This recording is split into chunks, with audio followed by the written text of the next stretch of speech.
Hi friends, how are you? A very good morning to all of you. So today is 23 सितंबर। चलिए देखते हैं आज क्या था। एक तो पेज वन पे था, यूके ने कहा है कि भैया हम कोविशील्ड को तो रिकग्नाइज करने को तैयार हैं, बट जो इंडिया सर्टिफिकेट देता है एडमिनिस्ट्रेड वैक्सीन करने वाले को, उनको हम सर्टिफिकेट देने को तैयार नहीं है, रिकग्नाइज करने को तैयार नहीं है। बड़ी अजीब बात कर रहा है। वो कह रहा है कि भैया कोविशील्ड जो है, जो अगर ग्रीन लिस्ट कंट्रीज में से जो आ रहे हैं, अगर उन्होंने कोविशील्ड लिया, हमें कोई फर्क नहीं पड़ता अगर वो यूके में एंटर करते हैं। They can enter the UK without quarantine. But अगर जो इंडिया में ट्रैवलर है, इंडिया का ट्रैवलर आ रहा है और उसने अगर वैक्सीन ले भी रखी है, तो हम उसको मान्यता नहीं देंगे। देखिए, इसमें जो जो अपडेट्स आएंगे हम आपको देते रहेंगे। अभी इसमें कुछ नोट डाउन करने वाली बातें नहीं है, आने वाले टाइम में बहुत कुछ होगा। एक पेज वन पे था, मिनिस्ट्री ऑफ होम अफेयर्स ने कहा है कि उसको रेकमेंड किया है नेशनल डिजास्टर मैनेजमेंट अथॉरिटी ने कि पेमेंट दी जाए 50,000 रुपये की, जो भी उनके किन्स हैं जिनकी डेथ हुई है कोविड-19 में। बट शर्त है उसको कोविड-19 सर्टिफिकेट मिला हो कि हाँ भाई, इसकी जो डेथ हुई है, डेथ सर्टिफिकेट, वो कोविड की वजह से हुई है। अब वो मनी कहाँ से दी जाएगी? The money will be provided by states from the state disaster response fund, ये याद रखिएगा। और उसकी डिसबर्समेंट कौन करेगा? वो करेगा डिस्ट्रिक्ट डिजास्टर मैनेजमेंट अथॉरिटी। ठीक है। हमने एनडीए में क्या है, एसडीएम में क्या है, हम बहुत डिटेल में 2-3 लेक्चर्स में देख चुके हैं। जिसको नहीं पता है और उनके इतने पुराने नोट्स का नहीं पता है और प्रीलिम्स बहुत पास आ चुके हैं, तो प्लीज़ कमेंट डाउन, हम आपको डेट्स बता देंगे। एक पेज वन पे था राइनो के बारे में। राइनो का थोड़ा सा दे रखा था उनके हॉर्न्स का कि वो जलाने जा रहे हैं या जलाए हैं। उसको जाने की ज़रूरत नहीं है।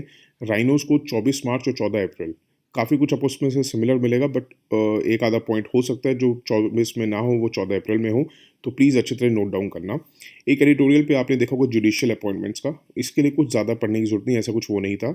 उसके लिए आप अपने जो बेसिक्स में पॉलिटी बुक में पढ़ेंगे ना, कि कैसे जुडिशरी अपॉइंटमेंट्स होती हैं to the supreme court, high court में कैसी होती हैं, क्या जजेस केस था, फर्स्ट जज केस, सेकंड जज केस, थर्ड जज केस, फोर्थ जज केस, जिस पर उन्होंने एनजेएसी को ख़त्म किया था, वो अच्छी तरह नोट डाउन कर लेना। उससे ज़्यादा करने की ज़रूरत नहीं है। एक एडिटोरियल पे इन्फ्लेशन का था। इन्फ्लेशन का बहुत अच्छा दे रखा है, इसको अच्छी तरह नोट्स बनाइएगा, ये आपके मेंस में काम आ सकता है। कहेंगे कि हम लास्ट 4 मंथ्स में देख रहे हैं कि डब्ल्यूपीआई जो है अबव 10% हो गया है और सीपीआई जो है 6% को क्रॉस कर गया है। क्योंकि आपको पता है रिजर्व बैंक ने एक बैंड बना रखा है 2 to 6, मतलब 4 तक रहना चाहिए, +2 -2 का उन्होंने वो दे रखी है लीवेज। तो रिजर्व बैंक ऑफ इंडिया के जो टॉलरेंस बैंड है, उसको भी वो पार कर गया है सीपीआई। अब हम कहेंगे कि तब हो रहा है जब डिमांड स्लो डाउन हो रही है, अनएम्प्लॉयमेंट हाई हो रही है और कई लोगों ने अपनी इनकम्स लूज़ कर दी हैं और पॉवर्टी जो है एग्रवेट हो रही है। उस टाइम पे ये इन्फ्लेशन हो रही है, क्यों हो रही है, क्या नहीं हो रहा है, क्या फैक्टर्स हैं, वो भी हम डिस्कस करते हैं। इसको आप लिखिएगा ऐसे ही जब आप आंसर राइटिंग करेंगे, जैसे हमने लिखा है। वो हम कहेंगे कि अप्रैल और मई 2020 में हमने देखा था कि डेटा हमें नहीं मिला था, क्योंकि स्ट्रिक्ट लॉकडाउन था, तो हमें प्रोडक्शन प्राइसेस का हम कलेक्ट नहीं कर पाए थे। तो अगर हम करंट डेटा की बात करें, अप्रैल टू जुलाई जब हम बात कर रहे हैं कितना इन्फ्लेशन हो गया है, तो हम उसको कंपेयर नहीं कर सकते हैं विद 2020। ठीक है, क्योंकि ऑफिशियल फिगर्स हमारे पास नहीं थी उस टाइम की। तो इसलिए जो ऑफिशियल फिगर्स अब 2021 की आ रही हैं, वो एक ट्रू पिक्चर रिफ्लेक्ट नहीं कर रही हैं। ऐसे ही लिखिएगा। उसके बाद हम कहेंगे कि during lockdown and unlock in 2020 people largely consumed essentials. ठीक है। आरबीआई का डेटा भी दिखाता है कि जो कंज्यूमर कॉन्फिडेंस था, वो बहुत बुरी तरह फेल हुआ था in drastically, from 105 in January 2020 to 55.5 by January 2021। कि मतलब हम ये कहेंगे कि जब economy started to grow officially, जब हमें ऑफिशियल फिगर्स मिले थे कि इकोनॉमी ने स्टार्ट कर दिया दोबारा ग्रो करना, मगर कंज्यूमर का कॉन्फिडेंस रिकवर नहीं हुआ था तब भी। एम्प्लॉयमेंट जो है, इनकम्स जो है, वो तब भी डाउन थी। And according to the report 230 million slipped below poverty line, 23 crore लोग बिलो पॉवर्टी लाइन स्लिप कर गए हैं।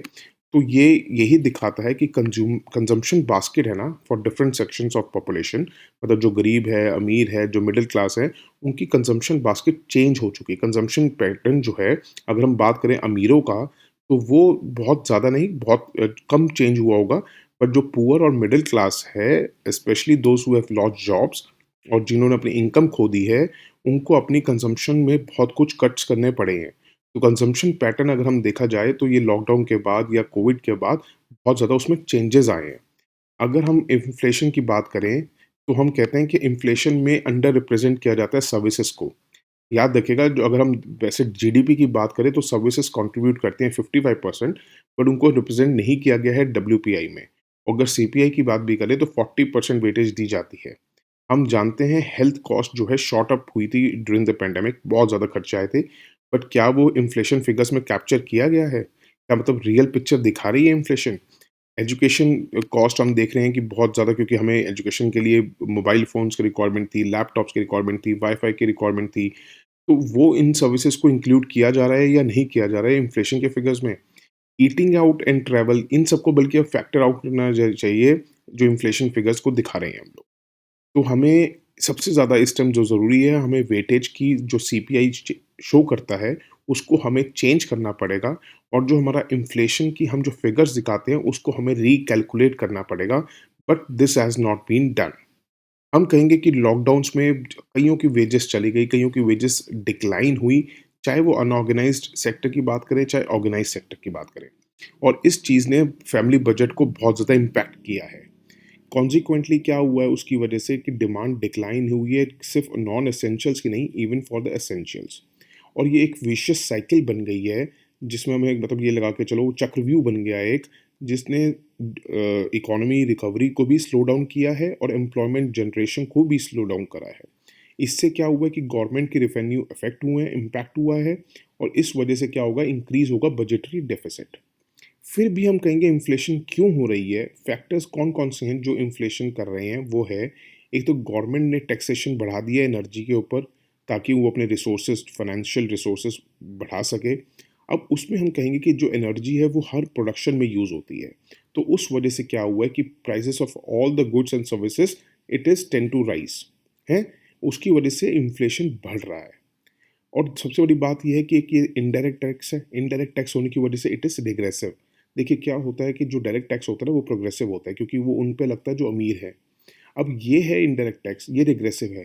तो ये क्या है, पुअर को डिस्प्रोपोर्शनेटली ज़्यादा इम्पैक्ट कर रहा है, और इस वजह से आरबीआई का जो टास्क है फॉर कंट्रोलिंग डेफिसिट, वो भी डिफ़िकल्ट होता जा रहा है।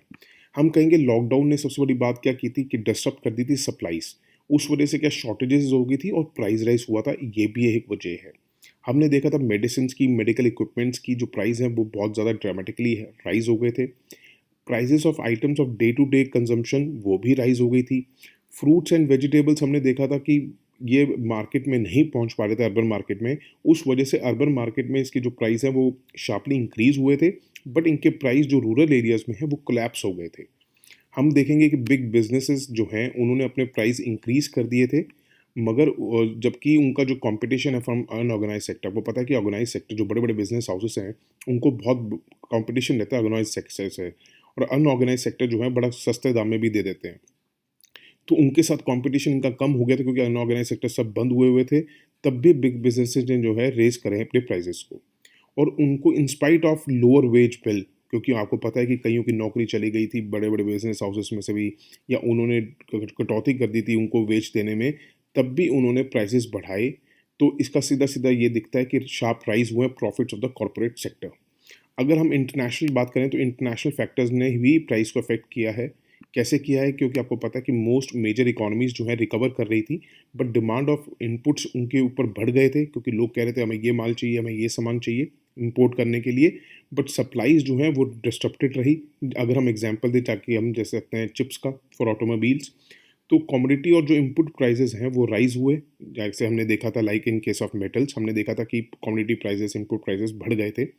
तो उसमें क्या हुआ है कि बिज़नेसेस ने यहाँ पे हिंदुस्तान में क्लेम किया कि हमारे इनपुट कॉस्ट बढ़ गए हैं, तो इससे हमें प्राइस बढ़ाने पड़ेंगे। This added to the inflation. और जो वीकनिंग ऑफ द रूपी भी हुआ था, हमारे रूपी डेप्रिशिएट हुआ था, उस वजह से भी हमें इम्पोर्ट के प्राइसेस बढ़ गए थे। तो इस दैट एडेड टू इन्फ्लेशन। ये वजह रही है इन्फ्लेशन होने की, ना कि हमारी इकोनॉमी रिकवर कर रही है या ग्रो कर रही है। उसके बाद हम एडिटोरियल पे आपने देखा होगा इंडिया का जो थोड़ा क्वाड के साथ दे रखा था कि हमें ट्रेड चालू करना चाहिए। देखिए अभी आने वाले टाइम में आपके मेंस तक बहुत कुछ होगा। अभी इसमें कुछ देखने की ज़रूरत नहीं है, अभी हम ट्रेड क्या पता स्टार्ट हो जाए, उसके बाद कुछ और नए पॉइंट्स आएँ। इसमें एक अच्छा पॉइंट ये था कि हमारा टोटल ट्रेड कितना है 3 क्वाड पार्टनर्स के साथ, वो है $108 बिलियन। हमारे अगर टोटल एक्सपोर्ट्स देखा जाए, इम्पोर्ट और टोटल एक्सपोर्ट्स और इम्पोर्ट्स को मिलाया जाए, तो उसका 16% हम लोग करते हैं क्वाड पार्टनर्स के साथ, ठीक है? उसके बाद आपने देखा होगा पेज 10 पे असम और मिज़ोरम का डिस्प्यूट का दे रखा था। देखिए अगर आपको सारे पॉइंट्स अच्छी तरह, जो प्रीलिम्स के लिए बहुत इंपॉर्टेंट है, मेंस के लिए इंपॉर्टेंट जो हैं, 28 जुलाई, 31 जुलाई, 14 अगस्त, बहुत थोड़ा-थोड़ा दे रखा है। 31 जुलाई में तो सिर्फ हमने ये बता रखा है कि उसके बीच में कौन सा एनएच है, नेशनल हाईवे, कई बार पूछ लेते हैं प्रीलिम्स में। 28 जुलाई का थोड़ा-सा देख लेना, क्या डिस्प्यूट बिटवीन स्टेट्स होता था, कौन सा सेक्शंस लगते हैं। और 14 अगस्त का देख लेना, वो बहुत इंपॉर्टेंट है। उस पर एक बिज़नेस पेज पे था इलेक्ट्रॉनिक कंपोनेंट्स के बारे में थोड़ा-सा देखते हैं, ये चिप्स का क्या था, क्या नहीं। हम कहेंगे कि अगर हम देखें तो इलेक्ट्रॉनिक पार्ट्स और कंपोनेंट्स जो है ना, अगर हम सेमीकंडक्टर्स या चिप्स वगैरह की बात करें, तो 40% कॉस्ट में इन्वॉल्व्ड हैं। अगर हम इंटरनल कंबशन इंजन कार्स की बात करें या इलेक्ट्रॉनिक जो आजकल कंपोनेंट्स बन रहे हैं, उनकी बात करें, 40% अकाउंट करते हैं इलेक्ट्रॉनिक पार्ट्स और कंपोनेंट्स। ये इंपॉर्टेंट आप होता है आपके प्रीलिम्स के जब ये आड़े-टेढ़े क्वेश्चन पूछते हैं तो। चिप शॉर्टेजेस हमने क्या देखी थी, क्योंकि क्या हुआ था बिगिनिंग ऑफ कोविड-19 पैंडेमिक, तो लॉकडाउन्स हो गए थे और उसकी वजह से जो क्रूशल चिप मेकिंग फैसिलिटीज़ थी, जैसे कि जापान में, साउथ कोरिया में, चाइना में, यूएस में, वो सब बंद हो गई थी। उस वजह से जब सप्लाई नहीं हो रही थी और डिमांड ज़्यादा थी, तो उस वजह से क्या हुआ था कि ये चिप शॉर्टेज हो गई थी। हमने देखा था कि कोविड-19 ने सप्लाई चेन्स को और लॉजिस्टिक्स को डिसरप्ट किया। उससे की वजह से क्या हुआ कि एक तो वो सप्लाई साइड बंद हो गई, दूसरा क्या है कि 13% इंक्रीज़ हो गई थी ग्लोबल डिमांड फॉर कंप्यूटर्स, क्योंकि सब stay at home, work at home वाला कल्चर चल चुका है, अभी आपको पता ही होगा। तो उस वजह से क्या हुआ था, वर्क एट होम करने की वजह से कंप्यूटर्स की डिमांड बढ़ गई थी, तो उस वजह से चिप्स की डिमांड बढ़ गई थी। कुछ पॉइंट्स हैं प्रीलिम स्पेसिफिक कि साउथ कोरिया डोमिनेट करता है चिप मैन्युफैक्चरिंग इंडस्ट्री। ये इस अच्छा, दूसरा वजह क्या रही थी इंक्रीज़ होने की, एक तो sanction against Chinese tech company, US China trade war, roll out of 5G infrastructure, उसकी वजह से चिप्स बहुत चाहिए। और अगर हम बात करें, कहते हैं 63% of global chip fabrication is today outsource to China और ताइवान। चाइना का ही पार्ट है बट वो अपने को इंडिपेंडेंट मानता है, ताइवान। तो 63% जो ग्लोबल चिप फैब्रिकेशन है आज के टाइम पे आउटसोर्स करी गई है ताइवान को। और सिर्फ 3 फर्म्स हैं from Taiwan, south Korea and China, जो 3/4 of all the fabrication supplies control कर रही हैं, ये याद रखिएगा। और हमारे यहाँ इंडिया में अगर बात करी जाए सेमीकंडक्टर फैसिलिटीज़ की, तो ऑपरेट करती है इसरो और डीआरडीओ। ठीक है, इससे ज़्यादा कुछ नहीं था। That's it for today. Thank you so much for listening and have a good day. Bye, take care, God bless you all.